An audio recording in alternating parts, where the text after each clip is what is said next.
हमें देर हो जाएगी, हम वक्त पर नहीं पहुंच पाएंगे। अच्छा बस ना, देख रहा हूं मैं।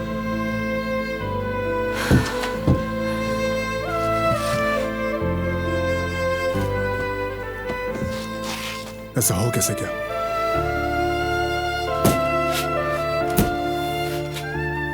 ऐसे ना करो, तुम्हारा बाजू टूट जाएगा। कुछ नहीं होगा मुझे, बस हम वक्त पर अदालत पहुंच जाएं। हाँ, यही तो हम दोनों चाहते हैं। हाँ हाँ बिल्कुल। ये सब अब खत्म होना चाहिए। मुझे कोशिश करने दो। क्या कर रही हो, पागल हो गई हो क्या? हाथ तोड़वाना है क्या अपना? हाँ, पागल हो गई हूँ। मुझे यहाँ से फौरन निकलना है, हमें अदालत के लिए देर हो जाएगी। फोन है क्या तुम्हारे पास? नहीं, वो मेरे बैग में रह गया है। मेरा भी मेज पर रह गया।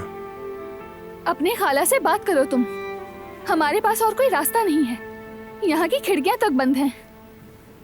बेहतर है हम सुरंग खोद कर निकल जाएं। बेरीवान खाला अगर कुछ ठान ले तो उनको समझाना बहुत मुश्किल होता है। उफ, समझ नहीं आ रहा अब क्या होगा।